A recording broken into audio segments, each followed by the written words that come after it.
যে ব্যক্তিত্ব গঠনে ক্ষেত্রে সূরা হুজরাতের কত নাম্বার? সূরা হুজরাতের 10টি উপদেশ আমার প্রিয় নবী মুহাম্মদ রাসূলুল্লাহ সাল্লাল্লাহু আলাইহি ওয়াসাল্লামকে আল্লাহ সুবহানাহু ওয়া তাআলা জানায়া দিয়েছেন। এক নম্বরে কি বলবো, যদি আপনাদের রুচি থাকে, এক নম্বরে সূরা হুজরাতের 11 নম্বর আয়াত, উপহাস। নবীজি বলেছেন, আল্লাহ জানিয়ে দিছে, ও আমার নবী গো বলে দেন, এক নম্বর হলো উপহাস করো না।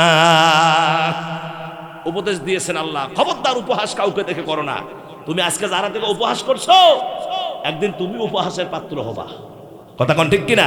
2 নম্বরে দোষারোপ করো না, মানুষের দোষ খুঁজে বেড়াও না, মানুষকে দোষারোপ করো না। 3 নম্বরে মন্দ নামে কাউকে ডেকো না, খারাপ নামে কাউকে ডেকো না। খবরদার, হুশ করে দিলাম, উপদেশ দিচ্ছি, খারাপ নামে কাউকে ডাকবা না, যার যেটা নাম সেভাবে ডাকবা।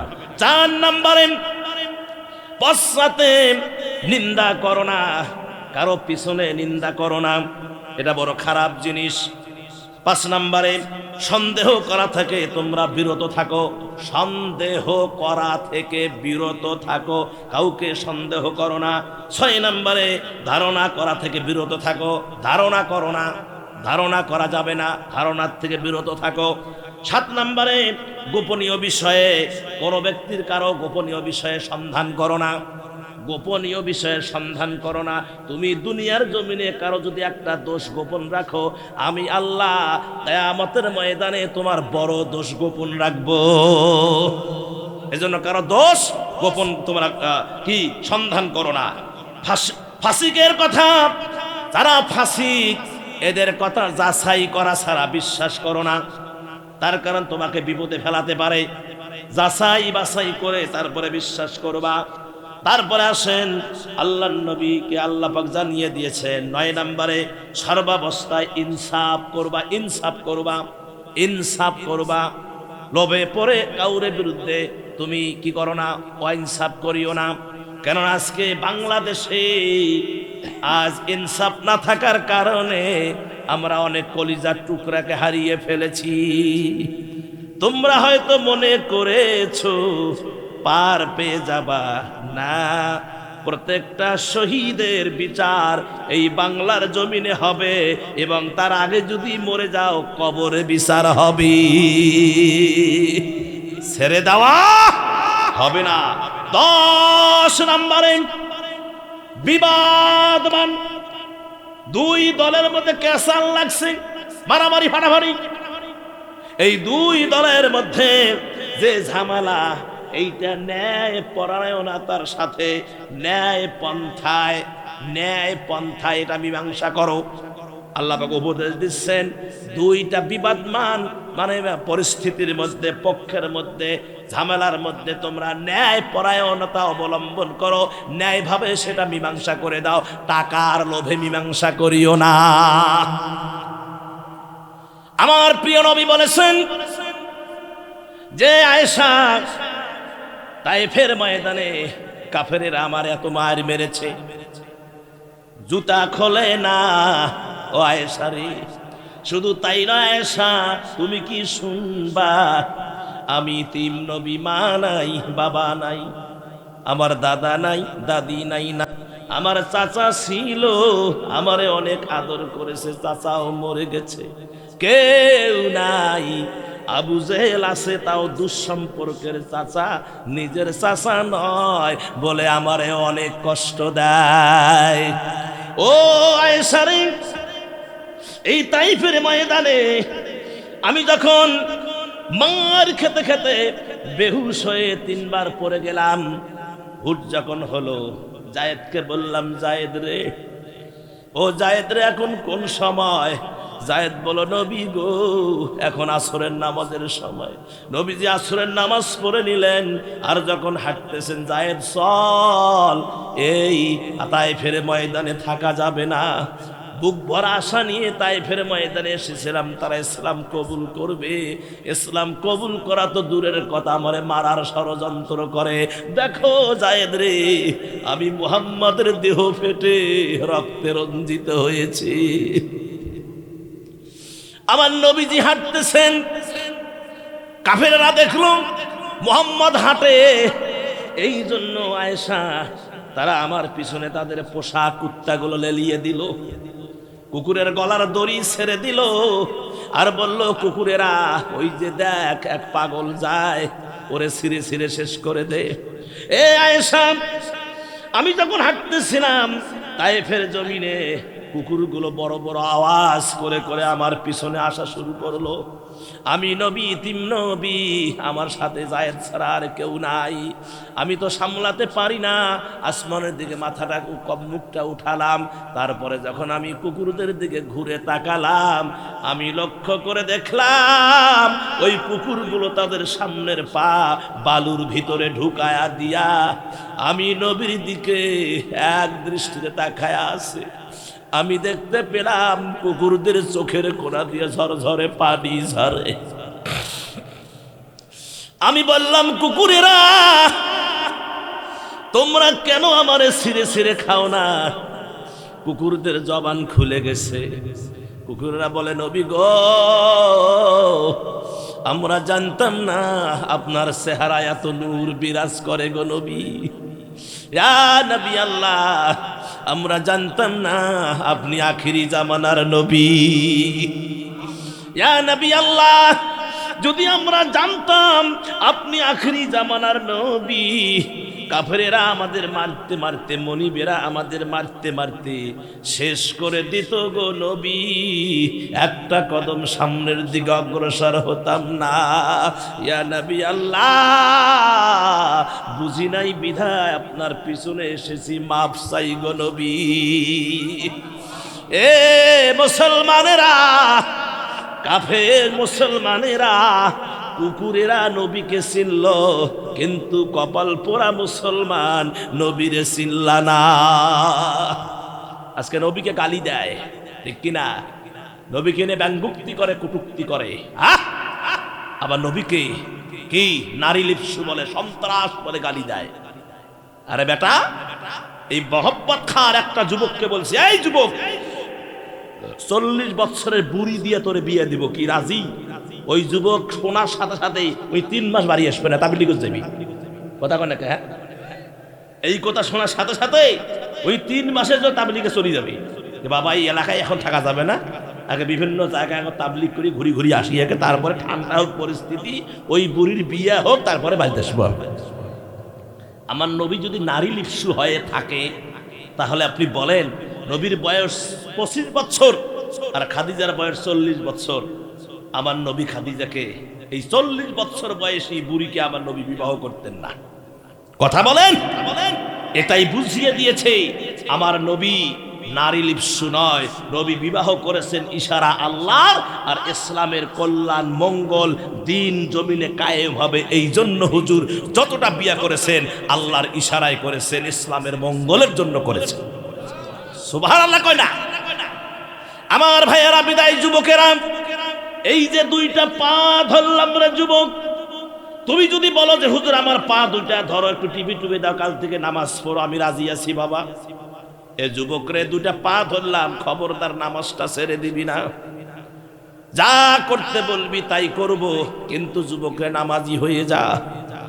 তার কারণ, একটা যুবক যখন সিজদার ভিতরে চলে যায়, জমিনে যখন মাথাটা ঠেকায়া দেয়, আমার আল্লাহ বলে, ও যুবক রে, আর আমার কোনো দাবি নাই, যারে যুবক যা, তোরে মাফ করে দিলাম।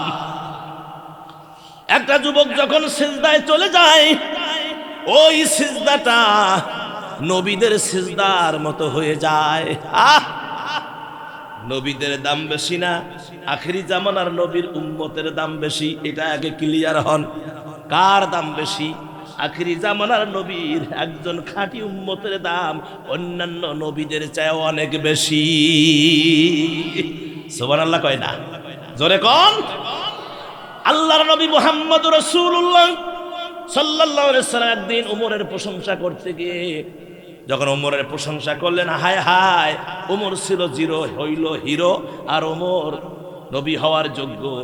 আনা খাতামুন নাবিয়্যিন, আমি থেকে নবীগিরি খতম। আল্লাহ যদি কাউরে নবী বানায়া দুনিয়ায় পাঠাইতো তাহলে ওমরকে নবী বানায়া দুনিয়ায় পাঠাইতো, কিন্তু সেই সিস্টেম আমার আল্লাহ বন্ধ করে দিয়েছেন। আয়েশা বলে, হুজুর নবী ইয়া নবী আল্লাহ স্বামী আমার, তাহলে আমার আব্বার কি? উনি তো ইসলামের প্রথম ইসলাম কবুলকারী মুসলমান। প্রথম মুসলমানকে আবু বকর।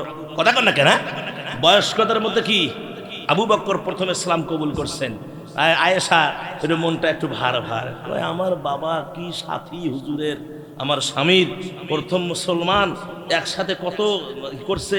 তো ওমর তো সেদিন ইসলাম কবুল করলো, তা ওমরের এত মর্যাদা হলো না? কেমন কেমন জানি করছে। আর নবীজি টের পেয়ে কয়, আয়েশা তোমার কি ভিতরে ঘুরপাক খায় আমি রাসূল জানি, তবে শোনো ওমরের ওই মর্যাদা আর তোমার বাপের মর্যাদা কি তা তুমি জানো? এ আয়েশা, তাম পৃথিবীর সমস্ত নর কিংবা নারী যারা পৃথিবীতে এসেছে, চলে গেছে, আছে, কিয়ামত পর্যন্ত আসবে, সমস্ত নর নারী কিয়ামত পর্যন্ত যারা আসবে, সকলের আমল যদি এক পাল্লায় দেওয়া হয়, আর আমার আবু বকরের আমল যদি আরেক পাল্লা, মর্যাদা যদি আরেক পাল্লায় দেওয়া হয়, সবালের মর্যাদা যদি এক পাল্লায় দেওয়া হয়, আমার আবু বকরের মর্যাদা যদি আরেক পাল্লায় দেওয়া হয়, আমার আবু বকরের মর্যাদার পাল্লা ভারী হয়ে যাবে। আরো জোরে কর, আরো জোরে কন সুবহানাল্লাহ। আর ভাই শুধু কি তাই, এ মানুষকে আল্লাহ কত ভালোবেসেছেন। হযরতে বেলাল, বলবো 2 মিনিটে বলে ফেলি, ভালো লাগবে, যদিও জানা আছে, হৃদয়ে তুলে দিচ্ছি, 2 মিনিটে বলে ফেলি। আমার বেলাল ছিল কালো, কিন্তু আমার আল্লাহর কাছে বেলাল ছিল অনেক ভালো।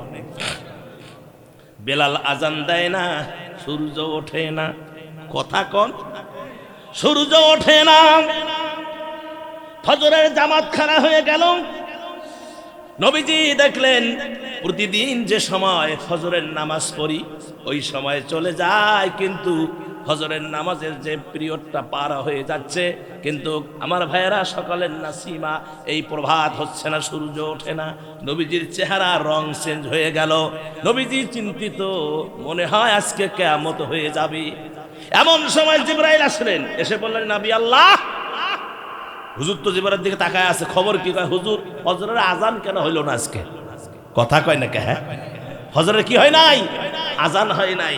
হুজুর বললেন, ফজরের আজান দিয়েছে, কেননা সাহাবীরা কমপ্লেইন করেছে বেলালি আজান বলে মদিনার শুদ্ধ হয় না, ভুল বলে হয়, যার কারণে নতুন মুয়াজ্জিন ঈশার নামাজের পরে নিযুক্ত হয়েছে, ওই মুয়াজ্জিন ফজরের আজান দিছে। জিবরাইল বলল, ইয়া নবী আল্লাহ, কে আজান দিছে ওটা দেখার বিষয় নয়, আল্লাহ আমাকে পাঠাইছে, যদি বেলাল আজান না দেয় সূর্য তো উঠবে না, যদি কিয়ামত হয় তাও সূর্য উঠবে না। বেলাল আজান না দেওয়া পর্যন্ত, যখন বেলাল আজান দেয়, আজান শুনে বাইতুল মামুরের ফেরেশতারা সপ্ত আসমানে তারা কাতারবদ্ধ হয়ে সালাত আদায় করে। তারাও বড় আফসোস করতেছে বেলাল আজান না দেওয়ার কারণে। তারা বলতেছে, বেলাল আজান না দিলে আমরাও জামাত পড়ব না। হরতাল ডাকছে। আল্লাহ পাঠাইছে, আপনি তাড়াতাড়ি বেলালকে খুঁজিয়ে ফজরে আজান দেওয়ান। বেলালকে নিয়ে আসা হলো। বেলাল কাঁদতে কাঁদতে মসজিদে নববীর ভিতরে জায়গা কাদা করে ফেলেছে, দাড়ি বুক পানি দিয়া ভিজা দিয়েছে। একটাই বেলালের কথা, আমার মনটা চাইছিল সারা জীবনটা ভরে মদিনার মসজিদে নববীর খেদমত করব। আমার দোষটা কোথায়? ইসলাম কবুল করেছি বিধায় উমাইয়ার সেই নাস্তিকেরা আমার ভিতরে, মুখের ভিতরে অঙ্গার আগুন ঢুকায়া দিয়েছিল, যার কারণে ছোট্ট জিবাটা পুড়ে গিয়েছিল।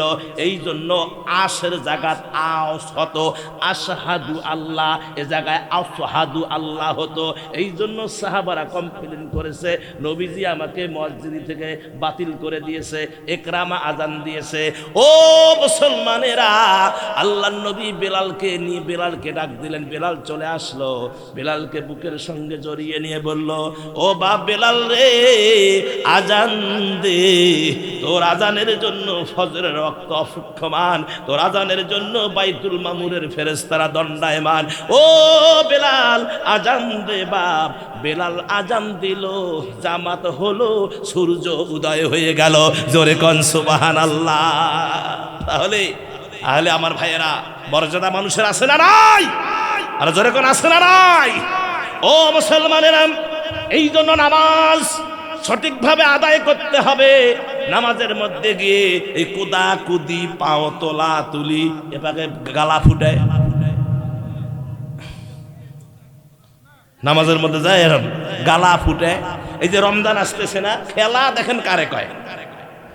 রমজান আসতেছে না, দেখেন কি খেলা, কি খেলা সেটা।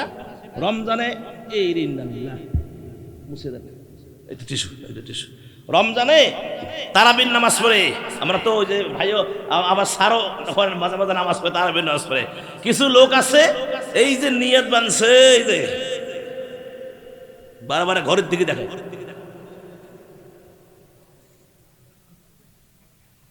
একবার আমার সাথে কাসাল লাগছিল, আমার সাথে একবার মসজিদে কাসাল লাগছিল। কি কাসাল লাগছিল?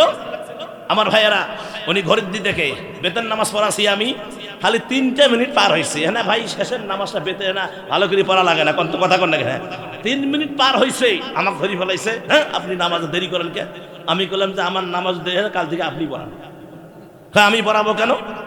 আপনি পড়াবেন, আপনি মসজিদের সভাপতি, আপনি মসজিদের বড় একজন নেতা, আপনি মসজিদের নামাজ পড়া কিনা পড়াবেন নামাজ? আমি নামাজ পড়াই, আপনি নামাজ পড়ে জানেন না মসজিদের নেতা হয়েছেন কে? কথা কন না কেন? হ্যাঁ আজকে অধিকাংশ মসজিদে দেখবেন চোর, বাটপার, জেনাখোর, মদখোর, দুর্নীতিবাজ, ঘুষখোর, মানে চামড়াখোর, এরাই হচ্ছে মসজিদের সভাপতি, সেক্রেটারি, বড় বড় পদ নিয়ে বসিয়েছে। কথা কন না, কথা কন না। হ্যাঁ এরা ক্ষমতা ছাড়তে রাজি না। মসজিদের ইমাম চেঞ্জ হয় কিন্তু কমিটি চেঞ্জ হয় না। ঠেলা দেখেন কারে কয়। কোন ইমাম যদি সুদের বিরুদ্ধে ওয়াজ করে, আমার ভাইয়েরা, ওই সুদখোর হলো সভাপতি, ফোন করে কয়, হুজুর আমি বেতন দিই আপনাকে, আপনি আমারই বিরুদ্ধে ওয়াজ করলেন। উইয়ার বলে বিরুদ্ধে ওয়াজ করছে, ও বাদমে যে সুদ খাইছে, ওই ওয়াজ বলে এর বিরুদ্ধে চলে গেছে। এখন মৌলবি পরের জুমায় ওয়াজ করছে ঘুষের বিরুদ্ধে। সেক্রেটারি এই হলো বেতন পায় মাত্র 25,000 টাকা, বাড়ি চকচকা টাইস টুস দিয়ে একে বাড়ি 3 তলা করিয়া ভাসে, 5 গাড়ি চড়ি বেড়ায়, বেতন পায় 25,000, গাড়ি চড়ি বেড়ায় 5 গাড়ি চড়ি বেড়ায়, মানে এই হলো ঘুষখোর। এখন পরের জুমায় হুজুর ঘুষখোরের বিরুদ্ধে ওয়াজ করছে। এখন ফোন করিয়া কয়, হুজুর কি গুলো শুরু করছেন আপনি? কি কি কি আপনি আমাকে দেখি দেখি ওয়াজটা করলেন না, আমাকে দেখি দেখি ওয়াজ করেন। মৌলবি এখন যদি জোরে হাঁটে তার কাছে হুজুর বোধহয় দাওয়াত পাইছে, আর যদি আস্তে হাঁটে কয় এমন খাওয়ান খাইছে মৌলবি, এমন বসান বসাইছে, নূর বের পায় না মৌলবি। কথা কয় না? হ্যাঁ মৌলবি জোরে হাঁটলেও দোষ, আস্তে হাঁটলেও দোষ। কথা কন, কি করবে কন এখন আমার ভাইয়েরা? এই জন্য বলি খবরদার, যারা এই বাংলাদেশে আপনার দেওবন্দ থেকেই, দেওবন্দ আমার কাছে আছে, এখানে প্রমাণ চান, আমি কিতাবের নাম সহ পৃষ্ঠা সহ বলবো। আমি দেওবন্দ থেকে ফতোয়া দিয়েছে যে মসজিদের ইমামের বেতন নিম্নতম, মুয়াজ্জিন ইমাম খতিবের বেতন নিম্নতম 10,000 টাকা যদি দিতে না পারো, কিয়ামতের ময়দানে জুলুমবাজের খাতায়, জুলুমবাজের কাতারে আপনাকে দাঁড়াতে হবে। এটা ফতোয়া দিয়েছে দেওবন্দ থেকে। জুলুমকারীর কাতারে আপনাকে দাঁড়াতে হবে।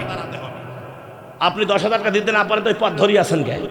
পথ ছাড়ি দেন, যুবককে দিয়ে দেন, পথ যুবকদেরকে দিয়ে দেন, ওরা সুন্দর মসজিদ চালাতে পারবে। কথা বলেন, কথা বলেন। ও পথ ছাড়বে না, কেন ছাড়বে না? খোঁজ নিয়ে দেখো, ওই মসজিদের লাখ লাখ টাকা খায় বসিয়েছে, লাখ লাখ নাক নাক লাখ নাক নাক টাকা খায় বসিয়েছে। কথা কয় নাকি? হ্যাঁ বিধায় প্রত্যেকটা ব্যক্তিকে তার দায়িত্ব সম্পর্কে কিয়ামতের ময়দানে জবাবদিহিতা হতে হবে। কথা বলেন ঠিক কিনা? আন্দাজি। এ মুসলমানেরা, আর লম্বা কথা নয়, তাহলে ফিরে আসেন, নামাজি হতে হবে। নামাজ পড়েছেন আমার প্রিয় নবী, সাহাবাগণ যেভাবে নামাজ পড়েছেন, আমাদেরকে সেভাবে নামাজ আদায় করতে হবে। কথা বলে ঠিক কিনা? একটা চোরের কাহিনী বলে আমি পরের পয়েন্টে আসতেছি। চোর কাঁচা দিয়া, এখন তো আগে তো চোর ছিল, এখন তো চোর নাই, ডাকাত হয়েছে। কথা কোন না? চোর কাঁচা দিয়া চুরি করতে যাচ্ছে বাদশার বাড়ির পাশ দিয়ে। কিসের বাড়ির পাশ দিয়া? বাদশার বাড়ির পাশ দিয়ে। এখন বাদশার বেগম রানী দুইজনে তাহাজ্জুদ নামাজ পড়ার জন্য উঠছে। খুব মনোযোগ দেন মায়েরা, মনোযোগ দেন। তাহাজ্জুদ নামাজ পড়ার জন্য উঠছে। তবে আর একটা বিষয় আপনাদের মাথায় দিয়ে রাখি, সেটা হলো আমি যে 3টা পয়েন্ট কইছি, এটা কি মাথার আছে? আছে? কি আছে কোন দেখি? এই তো নাই। রাসূল সাল্লাল্লাহু আলাইহি বলেছেন, নবীজি বলেছেন, ব্যক্তিত্ব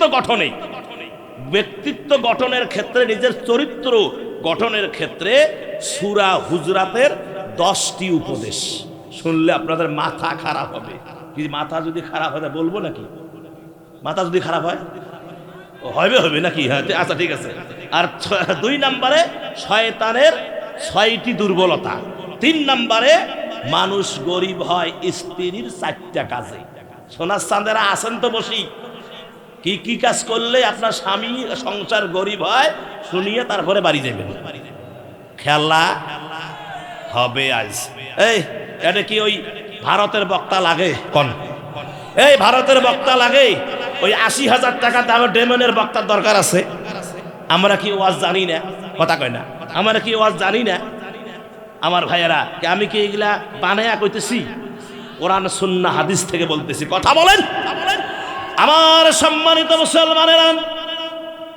এবার চলে আসেন, আল্লাহ রাব্বুল আলামিন বলে দিলেন জান্নাতে যাওয়ার সফলতা অর্জন করার আমার ভাইয়েরা কয়টা রাস্তা? 4টা কাজ। কয়টা কাজ? 4টা কাজ। 1 নম্বর হলো আল্লাযীনা হুম ফি সালাতিহিম খাশিউন। নামাজে যারা বিনয়ী, নামাজে যারা কি নম্র, তারা জান্নাতে যাবে, তার সফল কাম। বাদশা রানী গল্প করতেছে তাহাজ্জুদের নামাজের সময়। ও রানী রে, আমাদের দৈহিক মিলনে হালাল সম্পর্কের কারণে আমার আল্লাহ খুশি হয়ে চাঁদের মতো সন্তান আমাদেরকে দিয়েছে, মেয়ে সন্তান। সে আবার হাফেজা হইছে, যুবতী হয়েছে। পিতামাতার দায়িত্ব হলো সন্তানকে বিবাহ দেওয়া। যদিও আজকে অনেক পিতামাতার অবহেলা, কয় মেয়েকে কলেজে দিছি, মেয়েরা কলেজেই থাকবে, ওখানে লাইন ঘাট করে নিবে, আমরা কাইলে কথা কনেকে। এই জন্য সুযোগ বুঝে মেয়ে দেখে, আস্তে করে ছোট্ট একটা বাচ্চা তেনার মধ্যে পেঁচায় নিয়া বাড়িতে এসে আসি বলে, আব্বা আমরা জানি, আমি জানি যে আপনার লেখাপড়া করে তো আমার পিছনে 9 লাখ টাকা খরচ করছেন, বিবাহের সময় আবার 4 লাখ যাবে, আপনার কষ্ট হবে, প্রেশানি হবে, আপনার সুগার মাঝে মাঝে নীল হয়, হার্টের আবার প্রবলেম আছে। আমি নানান দিক চিন্তা করিয়া আমি আমার কাম সারছি, এই যে তোমার নাতি নিয়ে একটু দোয়া করি দেন। বাপে কয়, কপাল রে, নিজের বেটির বিয়া নিজেই খাইতে পারলাম না। কোন সুবহানাল্লাহ, সুবহানাল্লাহ। হ্যাঁ, ওই যে কবরস্থানে প্রেম করছে, কটেখনা বেটি কোনো আর জায়গা পায় না, কবরস্থান গেছি, ওখানে প্রেম প্রেম খেলোছে। যদি ওই প্রেম করা অবস্থায়, জড়িয়ে ধরা অবস্থায় যদি আস্তে করে কবর থেকে হাত বের করে টানি ধরিল হয়, তাহলে ঠেলাটা বুঝিলাম। কথা কেন? হ্যাঁ, ঠেলা কারে কয় বুঝে? প্রেম, প্রেম ওর পাশা দিয়ে ঢুকতো। কথা কেন? হ্যাঁ, এ মা, কত জায়গা গো, কত জায়গায় পাকে আবার সিকলি আছে নতুন। এই যে আপনার কি জানি, এই যে কাউন্সিলর 6 নং না কয় নং ওয়ার্ডের কাউন্সিলর, 5 নং না, ওটা 5 নং কয়, কি নাম? তরু, তরু মামা হয় সম্পর্কে, তরু কাউন্সিলর। কি সিকলির মধ্যে ইলাহি কারবার করছে, অনেক প্রেম কর।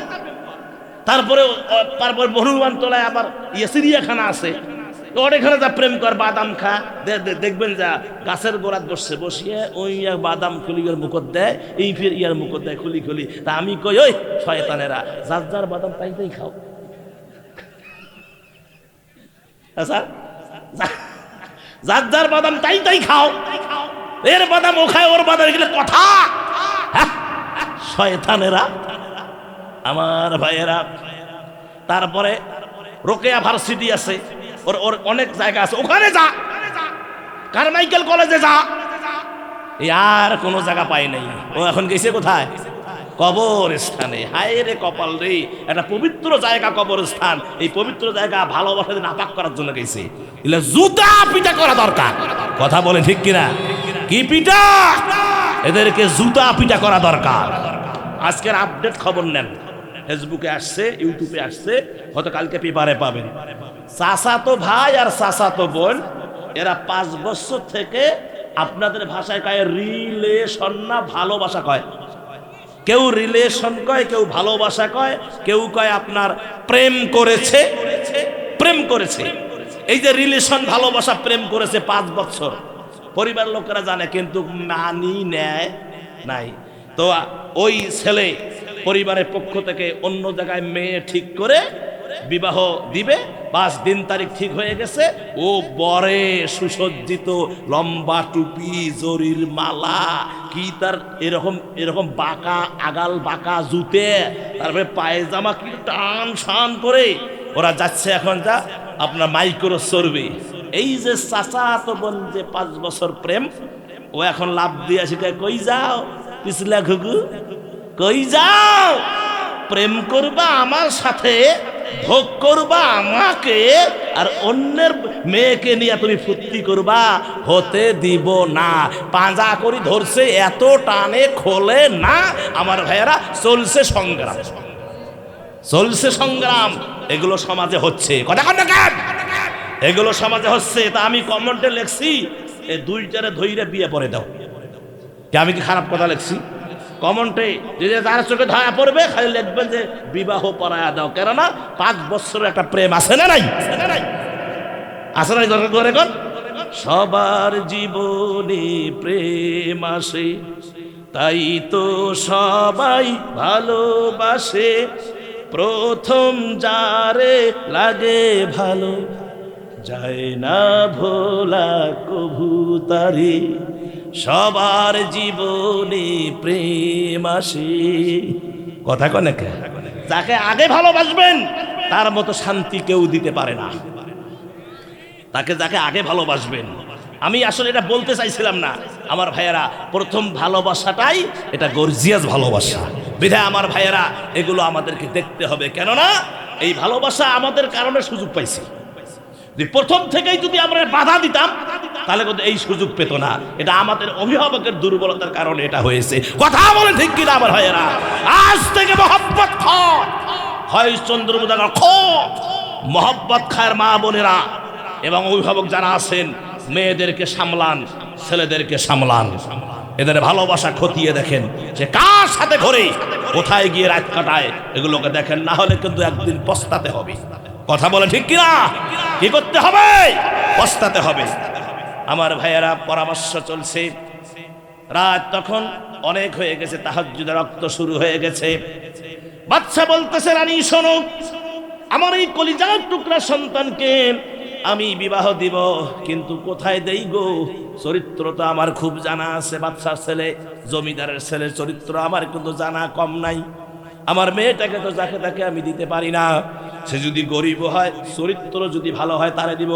তবে আমি শোনো, এই যে আমার বাড়ির যে রাজদরবারে মসজিদ আছে, এই মসজিদে কোন যুবক যদি একাধারে 40 দিন ফজরের নামাজটা শুধু পড়ে, কিসের নামাজ? ফজরের নামাজটা পড়ে, তার হাতে আমার মেয়েটাকে দিব। চোর ওই পাশ দিয়ে কাঁচা দিয়ে, ওই যে কাপড় আছে না, এবার পেঁচে পেঁচে ফাঁকে ফাঁকে বসে দিয়ে এবার শিকের সাথে মারি দেয়, দিয়ে 2 চরু পুড়িয়ে ফাঁকা। কথা কয় না কে? এটাকে আমাদের গ্রাম্য এলাকায় কাঁচা দেওয়া বলে। বাস, যুবক আস্তে করে, যেহেতু রাতের আওয়াজ অনেক দূর পর্যন্ত যায়, ঠিক কিনা? এই যে আওয়াজ হচ্ছে না, এটা শুধু এখানে নয়, মহব্বত খানায় এটা অনেক দূর, মাইল কা মাইল চলে যাচ্ছে আওয়াজ। কথা বলেন এ মায়েরা, আমার ভাইয়েরা। যুবক জুত মতো শুনলেন, কাঁচা ছেড়ে দিলেন, বাড়িতে চলে গেলেন। জুব্বা, টুপি, পাগড়ি, পায়ে জামা বা লুঙ্গি, এটা পরলেন, উজু করলেন, আজান হওয়ার আগেই মসজিদে ঢুকে গেলেন। কার মসজিদে? বাদশার মসজিদে ঢুকে গেলেন। ফজরের নামাজ পড়লেন। 1 2 3 10 15 20 25 30 হয়ে গেল, 40 হয়ে গেল। এবার আল্লাহর বান্দা 41 দিন বাদশা যখন দেখলেন তার যে শর্ত এই যুবক পূরণ করেছে, আমার ভাইয়ারাম, ইসলাম পরে যখন যুবক চলে যাচ্ছিল, বাদশা হাতটা ধরে আস্তে করে মসজিদে বসায় বললেন, বেটারে বল, কোথায় বাড়ি কোথায় ঘর, আমার জানতে বড় ইচ্ছে হয়। ওরে বাচ্চা বেটা, তুমি হয়তো জানো না, আমি নিয়ত করেছিলাম যে যুবক আমার এই মসজিদে ফজরের নামাজ 40 দিন পড়বে। যুবক মনে মনে কয়, এটা আমি আগে তাকে জানি, কথা এটা আমার জানা আছে, দেখি তো আমি পড়তেছি, কথা কয় না? হ্যাঁ, এ মুসলমানেরা, বাচ্চা বলল, যুবক রে, আমার শর্ত তুমি পূরণ করেছ, তোমার অভিভাবককে আসে নিয়ে আসো, আমার মেয়ের সঙ্গে তোর বিবাহ দিয়া দিব। যুবক এবার মাথাটা নিচু করে চোখের পানি ঝরঝর করে পড়তেছে, বাচ্চা দেখতেছে, কান্দে। বললেন, যুবক রে, শুধু মেয়ে দিব না, মেয়েকে নিয়ে তুমি কি করবে এই তো চিন্তা করে কান্দতেছো। না রে যুবক, মেয়ে দিব না, যেহেতু আমার কোনো আর সন্তান নাই, হতে পারে পরবর্তী বাদশা তুমি। যুবক এখন চোখের পানি ছেড়ে দিয়া কান্দে আর বলে, ও বাদশা নামদার, আপনার মেয়ের কোনো দরকার নাই, বাদশাহীর কোনো দরকার নাই। একাধারে 40 দিন পর্যন্ত ফজরের শুধু নামাজ পড়লেই যদি বাদশার মেয়ে পাওয়া যায়, ও বাদশা নামদার, আপনার প্রয়োজন নাই, মেয়ের প্রয়োজন নাই। যিনি আপনাকে বাদশা বানাইছেন, যিনি আপনাকে এত সম্পদ সম্মান দিয়েছেন, আমি চললাম, আমার এই জীবনটা, বাকি জীবনটা আমি তার নামে অক্ফ করে দিলাম। আমি চললাম, আপনার মেয়ের আমার কোনো আর প্রয়োজন নাই, সারা জীবনটা আমি নামাজের মধ্যে আমি অক্ফ করে দিলাম। ওই যে যুবক চলে গেছে, আল্লাহর ওলি হয়ে কবরের ভিতরে ঢুকে গেছে। জোরে কোন মারহাবা। এ যুবক, একটু বোঝো, একটু বোঝো, আল্লাহ সুবহানাহু ওয়া তাআলা নামাজের প্রতি আল্লাহর কত দয়া, কত মায়া। আল্লাহু আকবার।